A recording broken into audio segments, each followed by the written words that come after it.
Bismillahirrahmanirrahim. Assalamualaikum warahmatullahi wabarakatuh.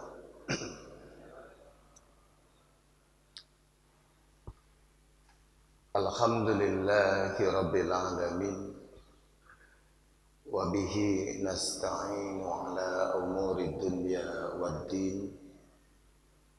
Wassalatu wassalamu ala asrafil anbiya'i wal mursalin Nabiyyina Muhammadin wa ala alihi wa sahbihi ajma'in.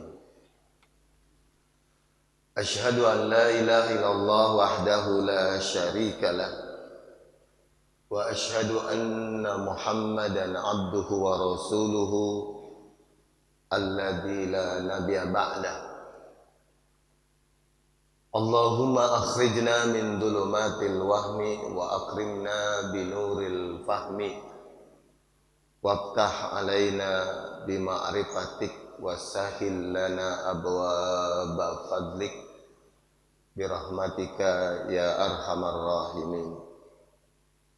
Rabbana zidna ilman warzuqna fahman waj'alna min ahlil Qur'an waj'alil Qur'an syafi'an lana yaumal qiyamah.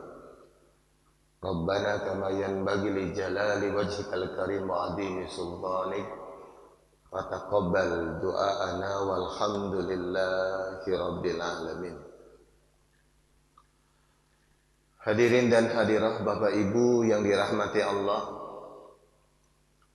pertama dan utama kita panjatkan puji syukur kehadirat Allah Subhanahu wa taala. Alhamdulillah, di pagi hari yang cerah ini Allah masih memberikan kita nikmat hidup, sebuah nikmat yang menjadikan kita mampu menjalani rutinitas harian kita dari bangun tidur sampai detik ini.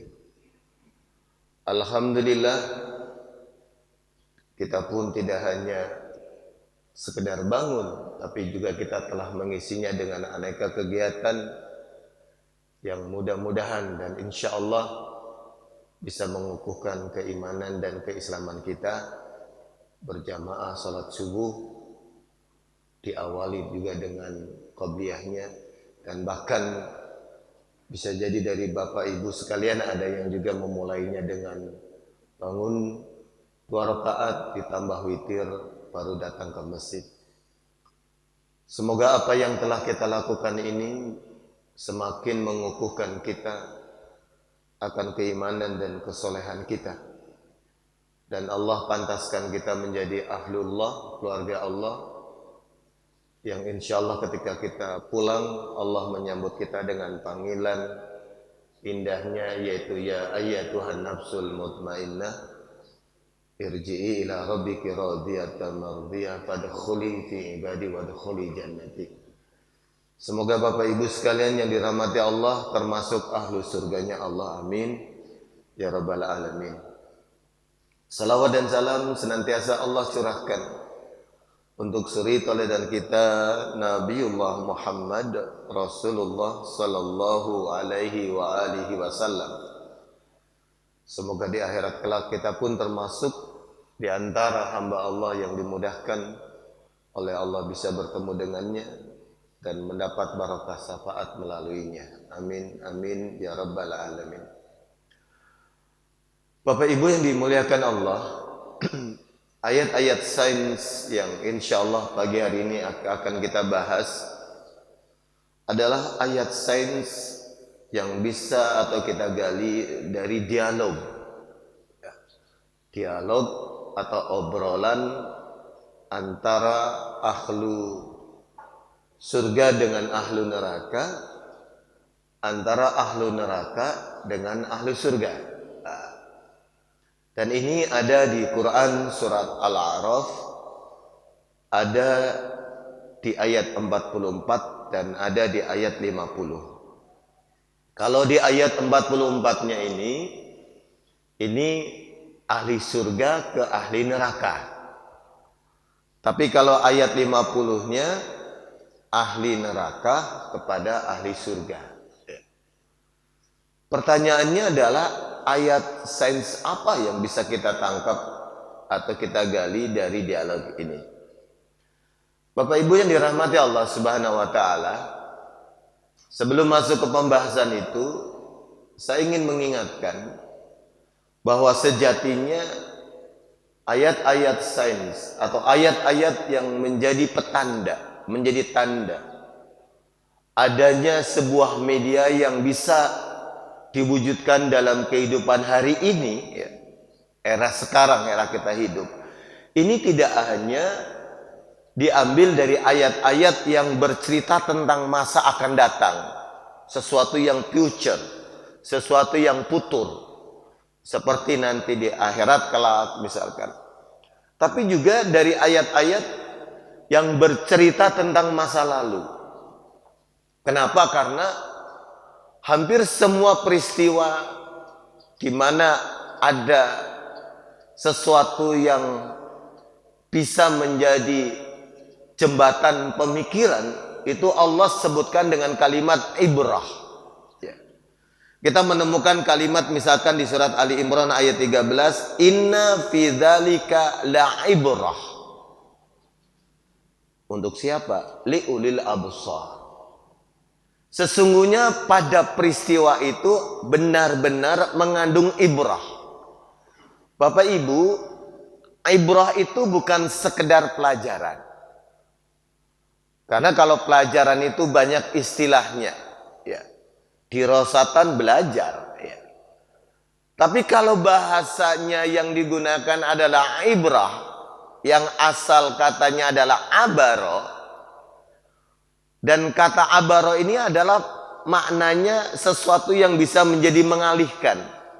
Bahkan kata ini juga digunakan untuk ubur, abir itu adalah jembatan. Itu sebabnya saya menyampaikan bahwa kalau Allah menyebutkan la ibrah, berarti peristiwa itu bisa menjadi jembatan pemikiran dari satu episode ke episode yang lain.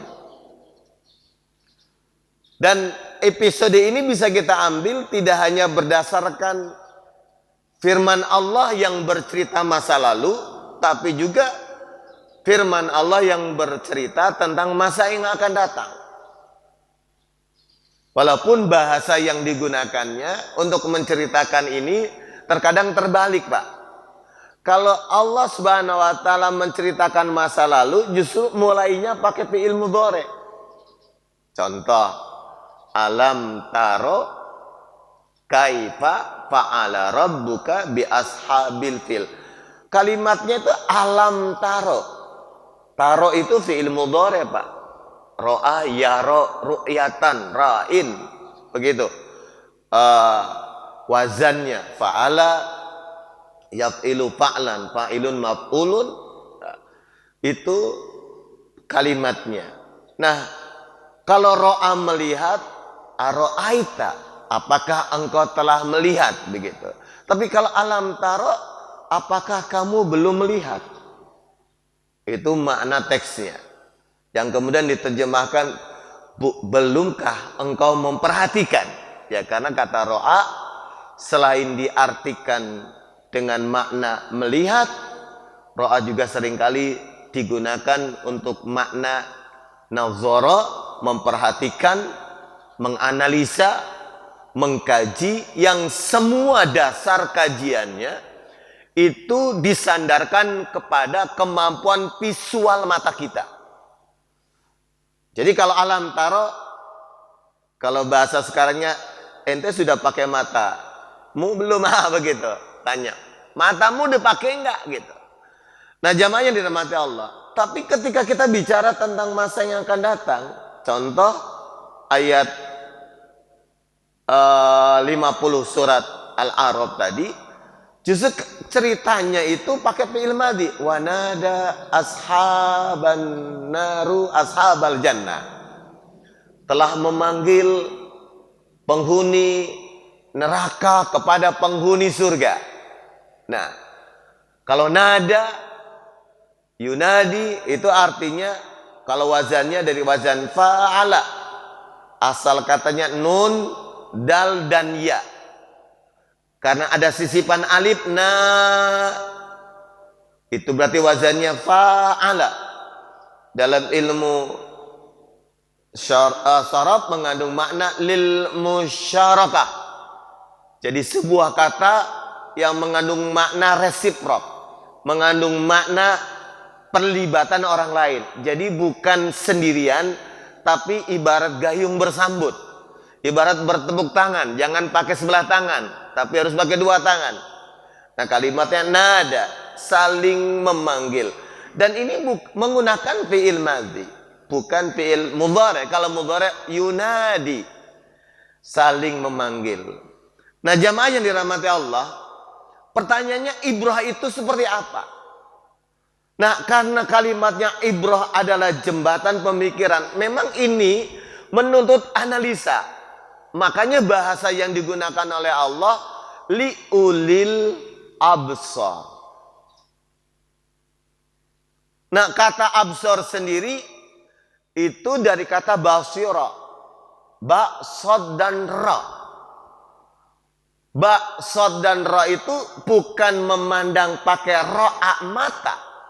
Tapi kalau kata basira pakai sod, mengandung percampuran antara visual mata secara fisik, analisa pemikiran secara batin, dan pemahaman tentang konteks yang ada. Maka betul tidak semua orang membaca ayat bisa menangkap, Pak. Nah, hasil tangkapannya inilah yang disebut hikmah. Dan kalau bapak-bapak memperhatikan surat Luqman ayat 12, ketika Allah mengatakan walaqad ataina Luqmanal hikmata. Luqman itu pembelajar, Pak. Kenapa? Karena ayat 1 sampai ayat 11 Allah itu membahas tentang alam semesta. Khalaqas samawati bighairi amadin, di ayat 9-nya. Ya. Allah telah menciptakan langit tanpa tiang. Bighairi amadin tarawnaha wa alqa fil ardi rawasiya an tamida bikum wa basta fiha min kulli dabbah. Jadi sebelum muncul kata hikmah, Allah bercerita atau memaparkan tentang konsep langit yang tidak bertiang.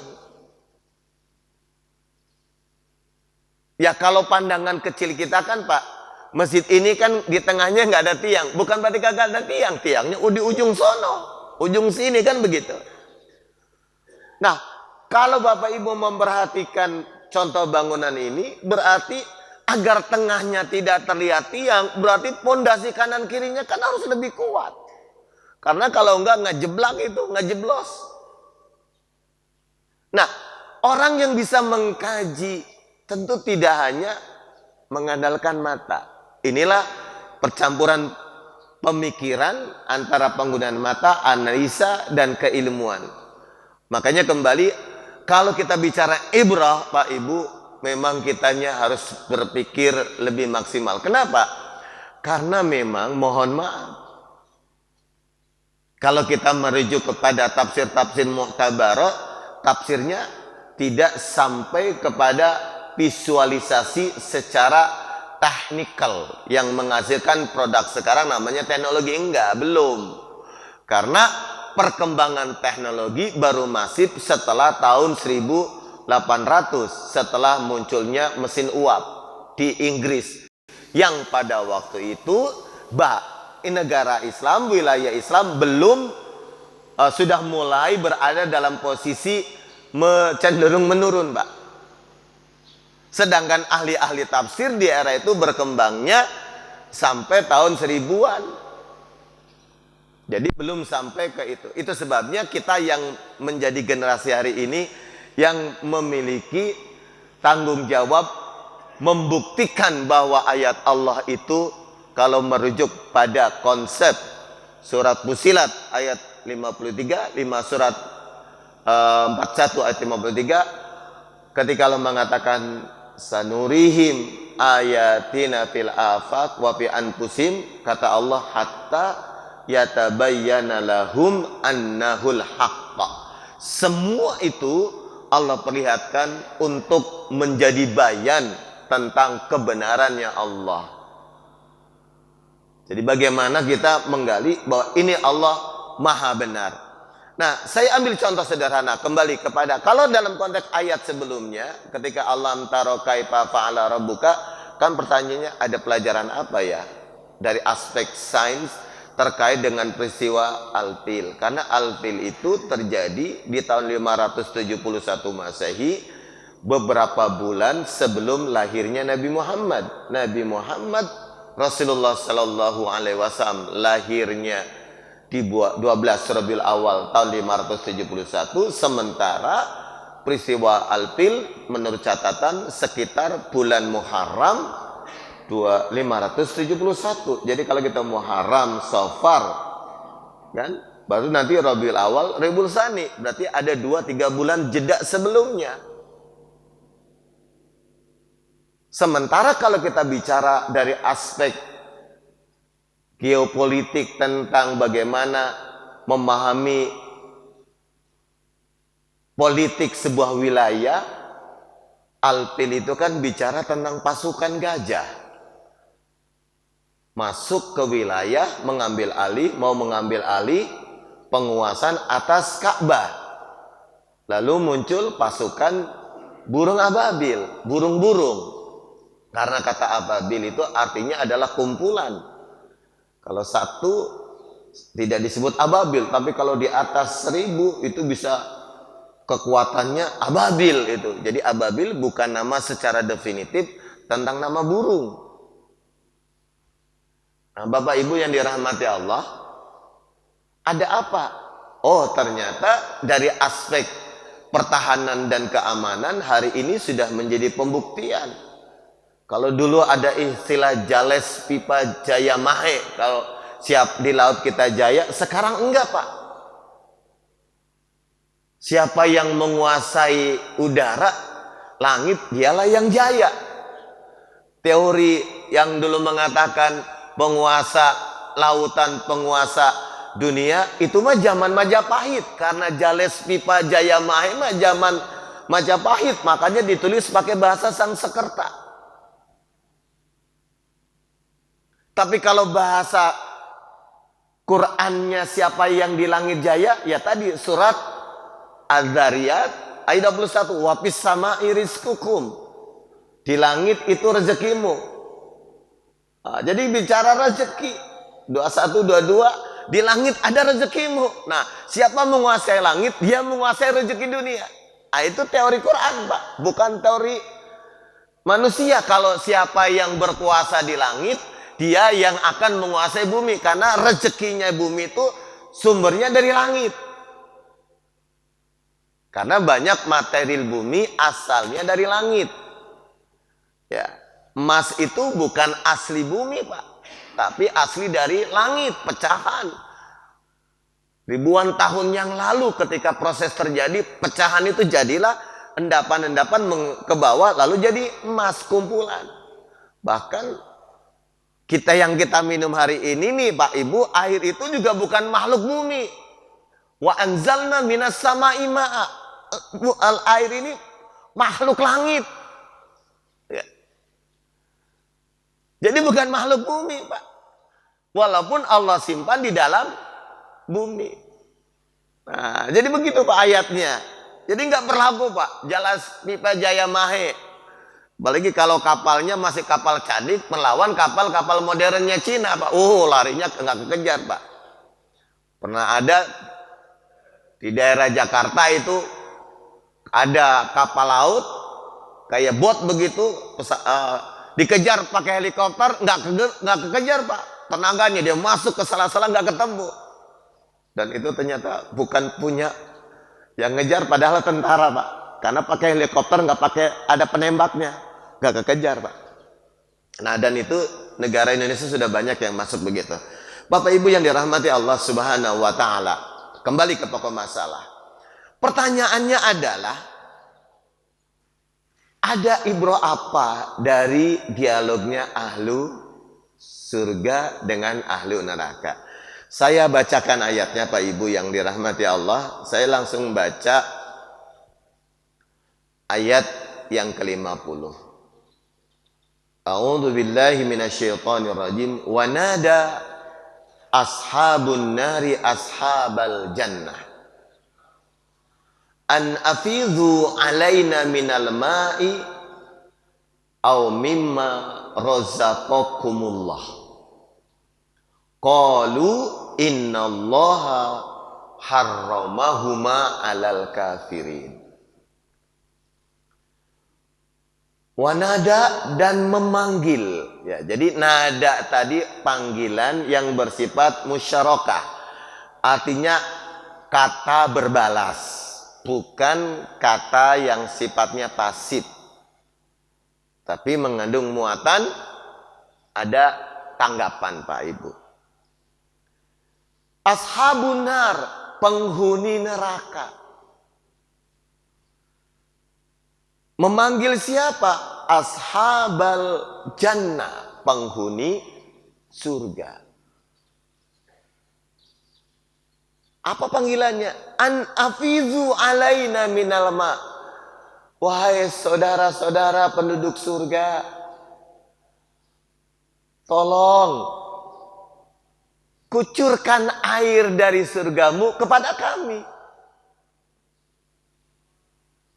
Au mimma razaqakumullah, atau rezeki apa saja yang Allah berikan kepada kalian. Kalian lagi makan buah, tolong buahnya kirim ke kami. Buahnya lemparkan ke kami. Airnya kucurkan ke kami. Lalu dijawab Pak. Qalu ahlul surga mengatakan, apa katanya? Innallaha harramahuma 'alal kafirin. Sesungguhnya Allah telah mengharamkan keduanya atas orang-orang kafir.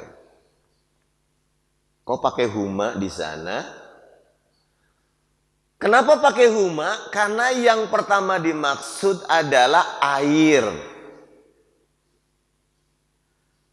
Huma. Kemudian yang kedua adalah ma razaqakumullah. Jadi ada dua yang diminta Pak. Ya kan memang rezeki itu kan Bapak Ibu minum air doang nggak makan kan kagak enak Pak ya. Udah makan belum? Alhamdulillah udah, tapi dia minum terus gitu kan. Rupanya dia nahan lapar Pak ya. Pak Ibu yang dirahmati Allah, udah makan belum? Belum. Dikasih mau, jajannya habis Pak. Tapi berarti lapar Pak nih kan. Ya karena beda kan. Biar sudah makan kue, kalau belum makan nasi tetap dianggap belum makan Pak. Ya kan. Kalau tadi baru ngemil ya. Nah, cuman yang nawarinya nggak peka Pak ya. Itu maksud, oh dia udah tunggu sebentar ya, siapin baru kalau ada rezeki gitu kan. Nah kan begitu. Model Rasulullah Sallallahu Alaihi Wasallam kan begitu. Nah Pak Ibu yang dirahmati Allah Subhanahu Wa Taala. Jadi yang diminta bukan hanya air, karena air tidak membutuhkan. Pak Ibu, kalau dilihat ayat 50, ini kalimatnya itu sudah familiar Pak. Nah kenapa ahli neraka berani nanya? Gitu loh. Kan mohon maaf. Kalau Bapak lapar, kalau nggak kenal sama orang kan, tolong dong, lo makan bagi-bagi, lo makan sini kan. Kalau Bapak nggak kenal kan nggak berani Pak. Paling liatin doang, kan? Kenapa berani bertanya kepada ahli neraka? Karena di ayat 44-nya ahli surganya sudah negur duluan. Wa nada ashabul jannati ashaban nar. Ahli surganya sudah negur duluan. Kan kalau orang lagi susah Pak, ditegur sama orang lagi lapang, kan ada keberanian. Oh dia berarti mau nanya-nanya, boleh dong tanya balik, kan begitu Pak ya. Betul nggak Bu? Tapi lagi lapang nggak negur-negur, kita juga yang lagi susah negurnya juga nggak berani Kak. Ada hijab, ada perasaan yang menjadi pembatas. Jadi kenapa muncul kalimat ini? Karena ahli surganya sudah membuka diri. Wanada ashabul jannah ashaban nar. An qad wajadna ma wa'adana rabbuna haqqa. Fahal wajadtum ma wa'ada rabbukum haqqa. Qalu na'am. Jadi ahli surga tanya, ahli neraka. Hei, ahli neraka, hei, gitu kan ya. Jangan dijawab Bu, Pak ya. Kalau hei ahli surga, Bapak boleh jawab ya. Hei ahli surga. Ya. Nah, Pak Ibu yang dirahmati Allah, hei ahli neraka. Kami ini sudah menikmati apa yang Allah janjikan pada kami. Kalian sudah enggak mendapatkan janji Allah? Apa jawabannya? Qalu na'am.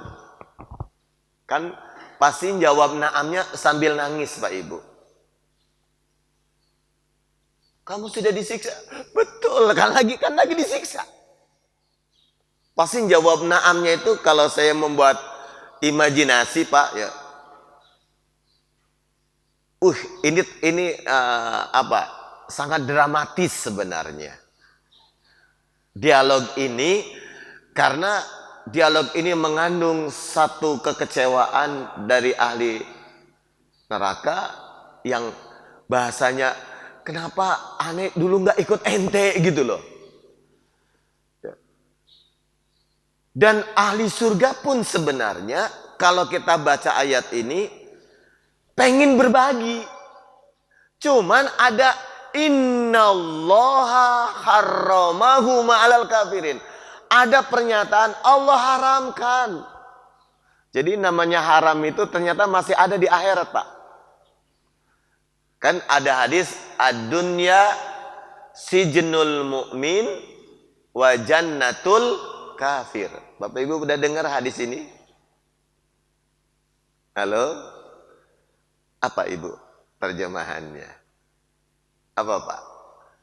Dunia itu sijnul mu'min.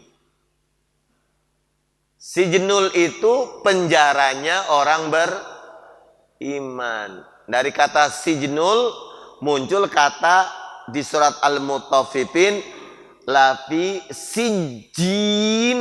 Sijin itu penjara bawah tanah. Karena ahli tafsir ketika menerjemahkan sijin termasuk sahabat Abdullah ibnu Abbas mengatakan sijin itu fil ardi sabi'ah adalah tempat yang berada di level paling rendah bumi. Bumi ada 7 tingkat, langit ada 7 tingkat. 7 tingkat paling tinggi itu ada Jannah Firdaus, tingkat paling bawah bumi itu ada sijin. Maka yang di atas disebut illiyin, data dokumennya. Jadi kita ini Pak Ibu, file kita itu ada di dua kemungkinan tempat. Ada di sijin apa di illiyin. Tapi insya Allah kalau rajin begini salat subuh mah, insya Allah kita adanya di mana Pak? Illiyin. Betul Pak ya? Amin. Amin harus Pak. Harus semangat kita mau masuk surga kan. Illiyin Pak. Database kita adanya di Firdaus sana. Berarti kita baliknya ke sana. Tapi kalau database kita adanya di sijin, naudzubillah, summa naudzubillah min dzalik. Tapi itu kan catatan setelah mati baru disimpan begitu Pak, diletakkannya. Berarti hari ini catatan kita belum simpan di sana. Cuman database itu pasti sudah ada koneksitasnya. Karena setiap kita memiliki 2 peluang, bisa surga, bisa neraka. Bahwa kita punya 2 peluang surga neraka, dalam hadis Tirmidzi Rasulullah mengatakan ada orang Islam lahir dari muslim, besar muslim, wafat muslim. Ada orang lahir muslim, besar muslim, wafat kafir. Itu nomor 2 Pak. Nomor 3 lahir kafir, besar kafir, wafat kafir. 4 lahir kafir, besar kafir, wafatnya Islam. Nah sekarang udah banyak buktinya Pak. Dulu pendeta, sekarang mulai jadi Islam ya kan. Ada pendeta ibu-ibu Jawa Timur terakhir dia meninggal dunia katanya ada qadarullah kecelakaan di jalan tol. Tapi dia udah muslim. Michael Jackson dulu orang kafir Pak, tapi meninggalnya statusnya entah walaupun bagaimanapun dia muslim. Nah itu kebenaran dalil pernyataan Rasulullah yang disandarkan riwayatnya kepada Imam Tirmidzi. Nah kita juga sama punya peluang Pak, makanya kita ikhtiar istiqomah ya, karena istiqomah itu nggak gampang Pak, berat Pak ya. Kadang kesel dikit nggak mau istiqomah. Nah ibu yang dirahmati Allah. Jadi database-nya ada di sijin atau di iliyin, itu potensi. Nah kembali ke pokok masalah, dialog ini dramatis Pak. Cuman yang menjadi pertanyaannya adalah bagaimana bisa ahli surga berdialog dengan ahli neraka? Kenapa? Karena posisi surga dan neraka itu selebar langit dan bumi. Pak Ibu, Bapak Ibu tahu pintu surga? Ada hadis riwayat Imam Bukhari. Pintu surga itu Pak Ibu, lebarnya itu antara kota Mekah sampai kota Basrah.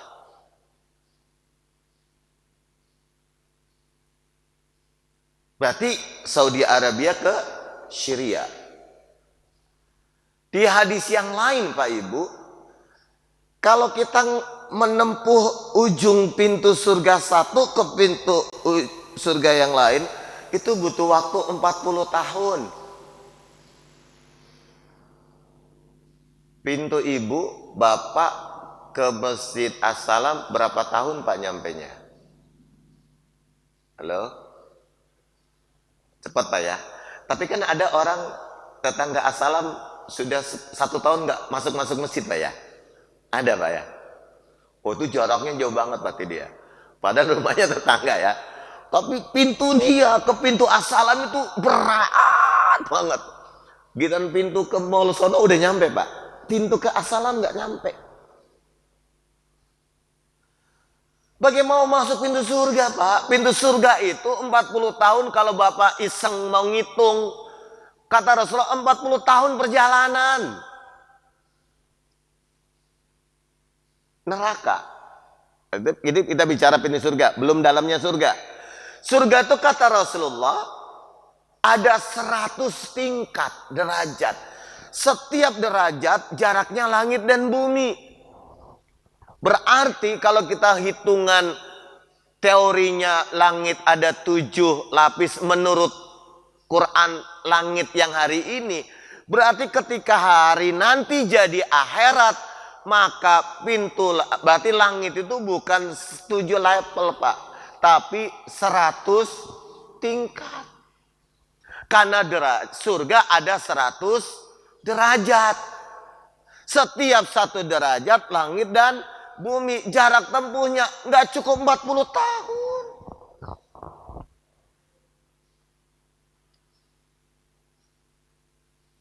Bagaimana dengan neraka? Kalau neraka, Rasulullah pernah lagi ngumpul begini Pak. Tiba-tiba terdengar suara ledak begitu ya. Pur. Kata Rasulullah, tahu nggak itu suara apa? Wah tahu, Allah dan Rasul yang tahu. Kata Rasulullah, itu suara batu dilempar dari di dalam neraka. Berapa puluh tahun Pak nyampenya? Dan dengar hadisnya? Umur kita aja, kita kan belum ada yang di sini 80 udah ada Pak. Udah ada 80 Pak? Belum ada Pak ya? 100 tahun nggak ada Pak ya?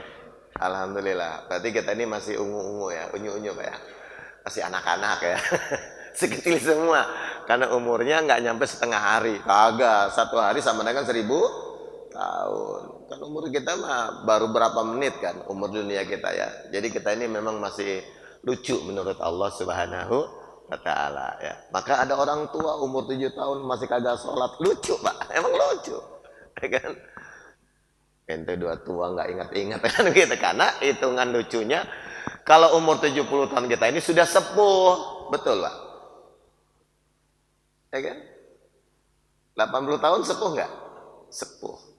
Jangankan 80 tuh, 50 tahun aja sudah mulai terasa sepuhnya ya.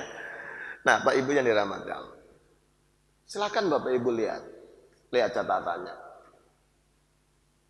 Itu batu tuh ratusan tahun, Pak. Pertanyaannya adalah, nih ahli surga yang di mana nih? Ahli neraka yang mana kok bisa berdialog?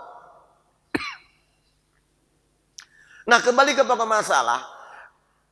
Kalau kita menggunakan pendekatan ayat lain bahwa ayat Allah itu adalah yang tertulis dan tidak tertulis, dan itu adalah pelajaran, ada ibrah. Ibrah tentang kebenaran. Maka saya sebagai pembelajar, sama dengan ketika saya mengkaji surat Al-Fil. Di Al-Fil ini pesannya apa? Itu kan peristiwa masa lalu. Surat Al-A'raf ini peristiwa yang akan datang, belum terjadi, Pak. Karena kita masih di dunia dan sebagian orang manusia masih di alam kubur. Belum ada surga neraka yang dibuka, kan begitu. Kalau surga nerakanya ada enggak? Kalau hadis Isra Mi'raj sudah ada, Pak. Tapi belum dibuka. Karena momentum surga neraka itu setelah kiamat tiba. Jadi pertanyaan udah terjadi? Ya belum. Jadi obrolan ini obrolan virtual, Pak. Yang Allah ceritakan bukan dongeng. Itu fakta yang pasti akan terjadi. Tapi pada fakta yang terjadi ini ada pesan, Pak. Pesan apa? Dari ayat ini Allah mengingatkan, tadi ini hasil ibrah, Pak, pemikiran, kajian. Karena kalau Bapak tanya, Ustadz itu dalilnya dari tafsir siapa? Saya bilang saya nggak nemu tafsirnya. Saya pernah diprotes, Pak, ketika menjelaskan sebuah ayat tentang dialog orang tua. Komparasi antara surat Al-Maidah dengan surat As-Saffat. Dialognya Nabi Ibrahim dengan putranya Ismail dengan dialognya dialognya Qabil dan Habil, yang di sana orang tua nggak disebutkan Adam, tapi efeknya anak berantem. Qabil dan Habil kan bunuh-bunuhan, Pak, betul ya?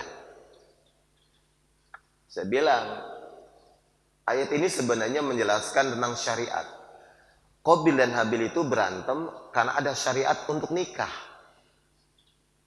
Syariatnya adalah tidak boleh yang saudara berdekatan.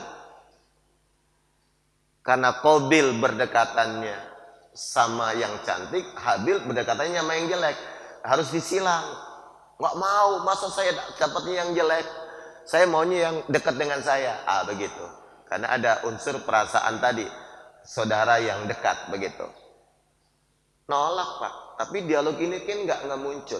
Kita nggak nemukan di surat Al-Maidah itu bagaimana Adam alaihissalam mau menyampaikan syariat itu.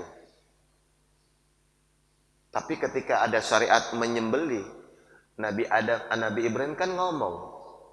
Maka saya bilang, dari aspek ilmu komunikasi, ada komunikasi yang terhambat antara Adam dengan putranya, sama beda dengan komunikasinya Nabi Ibrahim dengan anaknya.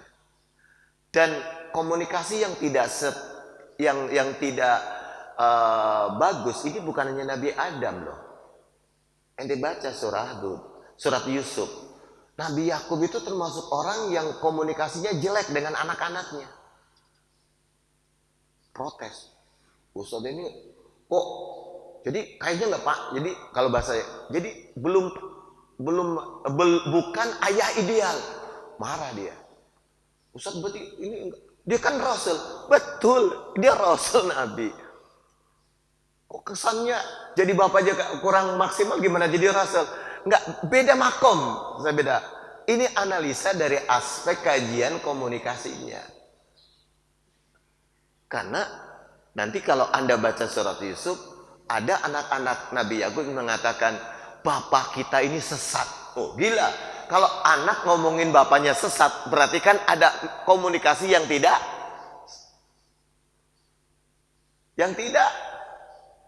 berjalan dengan baik. Ditanya, Ustadz itu menurut tafsir siapa? Aduh, saya nggak nemu tafsirnya. Ini analisa kajian saya. Jadi menurut saya, iya, saya berserah kepada Allah Subhanahu wa taala bahwa ini adalah hasil kajian.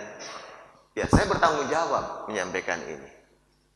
Jadi jangan kemudian nanti ada bapak-bapak, Ustadz backup informasinya tafsirnya mana? Ya saya katakan bahwa ini adalah ibrah. Silakan bapak cari tafsirnya, nggak ketemu. Gitu loh Pak. Karena ada orang yang saklek, itu berarti kalau nggak pakai rujukan dianggapnya ruyat. Loh, ente kenal nggak Imam At-Tabari sebagai muassis ahli tafsir?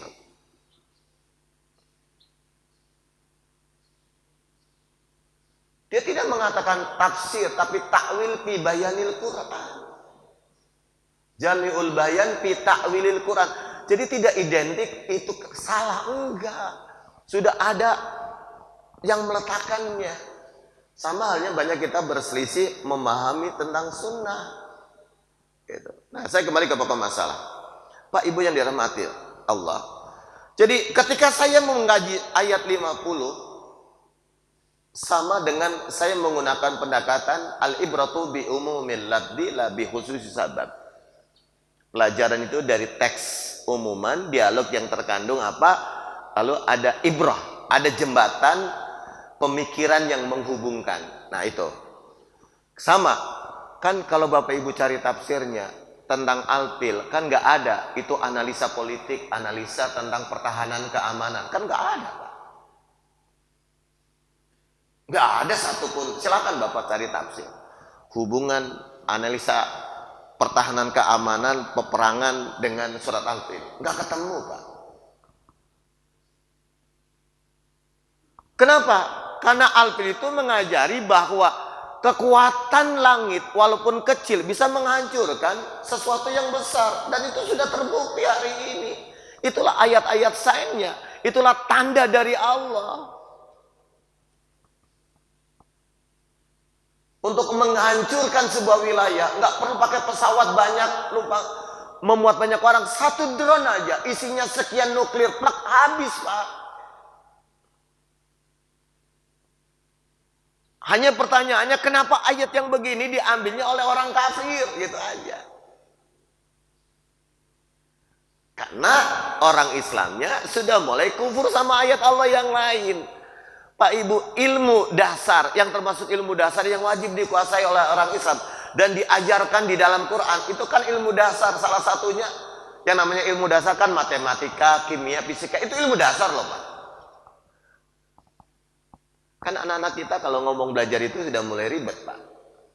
Demi Allah Pak, semakin hari semakin saya mengaji, saya makin sadar, ya Allah, saya nggak mungkin paham tentang penjelasan Allah kalau nggak paham tentang ilmu fisika. Ilmu fisika kan ilmu yang menjelaskan tentang zat dan energi Pak. Cahaya itu energi. Tapi hari ini orang sudah mulai, orang Islam memisahkan antara kauniyah dengan kauliyah. Beriman kepada ayat teksnya, kufur sama ayat konteks. Ini yang terjadi Pak. Makanya pesan-pesan Allah ini akhirnya tidak nyampe ke kita. Dan ketika kita menyampaikan dianggap aneh. Kan begitu. Ini yang terjadi Pak. Ya. Nah Pak Ibu yang dirahmati Allah. Kembali ke Pak, dialog virtual. Ternyata hari ini Pak, kalau saya membaca, jadi ini kan masih pembahasan terkait dengan membuka pintu langit. Jadi Bapak Ibu yang dirahmati Allah, ayat ini, ayat dialog ini sebenarnya kalau menurut analisa saya menginformasikan kepada kita bahwa ada sebuah media yang Allah siapkan menjadikan ahli surga yang entah letaknya di mana, berjarak ribuan tahun dengan ahli neraka bisa komunikasi. Allah jelaskan di ayat ini ada medianya. Kenapa? Karena nggak mungkin bisa ngomong. Nggak mungkin Pak. Ada sebuah media yang bisa yang Allah hadirkan di akhirat kelak sehingga ahli surga bisa ketemu ahli neraka begini, Pak. Tetapi kan berjarak. Jaraknya Pak, ribuan tahun. Karena satu surga ke surga lain aja jaraknya, kalau di beberapa teks ada yang menyebutkan itu bisa lebih dari 1000 tahun, Pak. Dari surga yang satu ke surga yang lain. Seluas langit dan bumi. Langit buminya tadi 100 derajat. Luas banget, Pak. Nah, saya yakin Bapak Ibu udah mulai nyambung nih. Pertanyaannya, media apa hari ini bisa dideteksi oleh kita, bisa menjadi alat untuk berkomunikasi dengan orang jarak jauh, Pak? Kita bisa ngobrol nih, Bapak bisa lihat muka saya. Bapak ada di Amerika, Bapak, Ibu ada di Mekah misalkan, ngobrol dengan saya begini. Ada medianya nggak, Pak Tuh? Apa?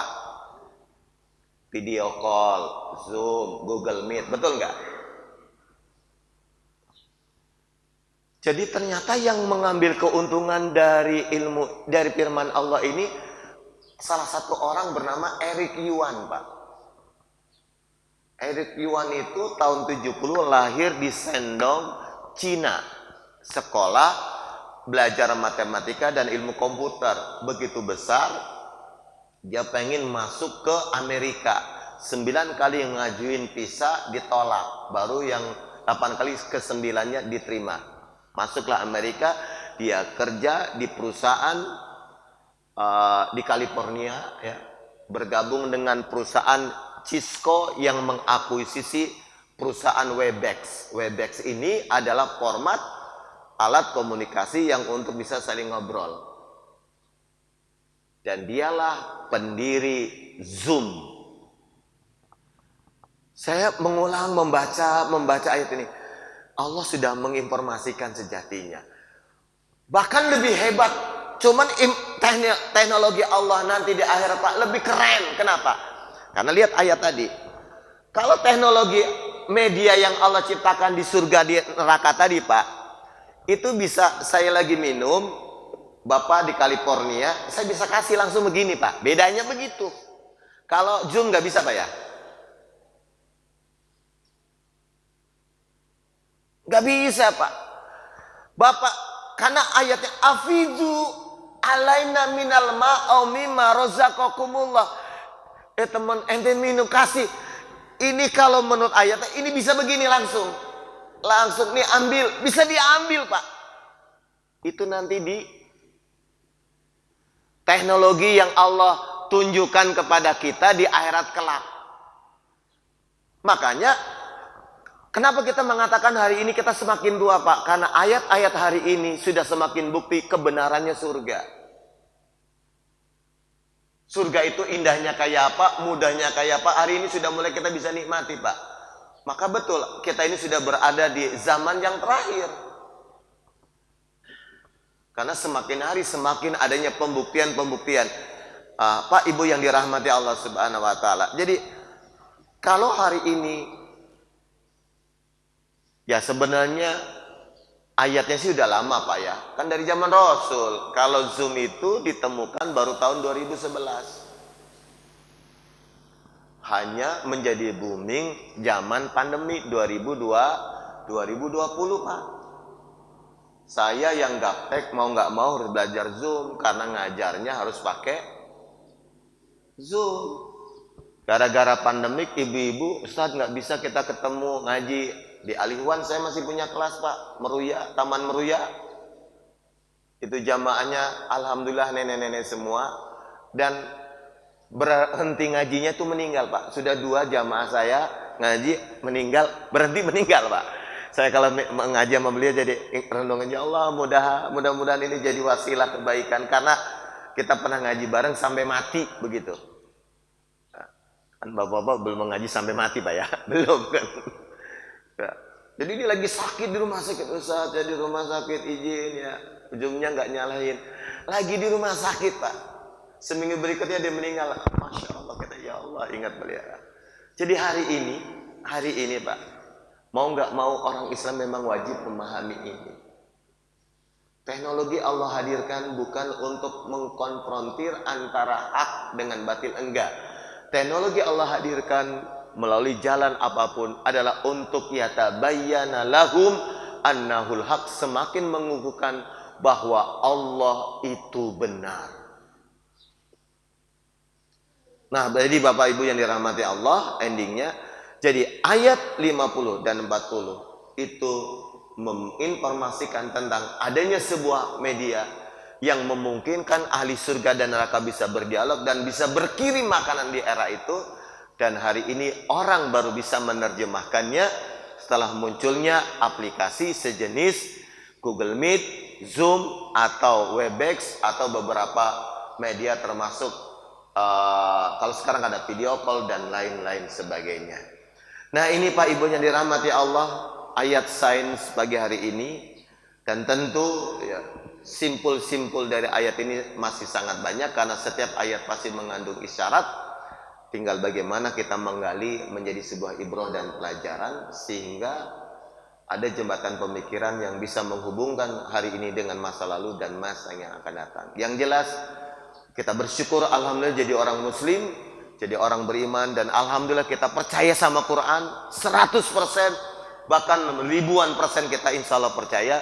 Dan mudah-mudahan Quran yang kita yakini, kita percaya sebagai kalamullah akan hadir sebagai syafaat kita hari kiamat kelak. Karena Rasulullah mengatakan iqra'ul Quran fa innahu ya'ti yaumal qiyamah syafi'an.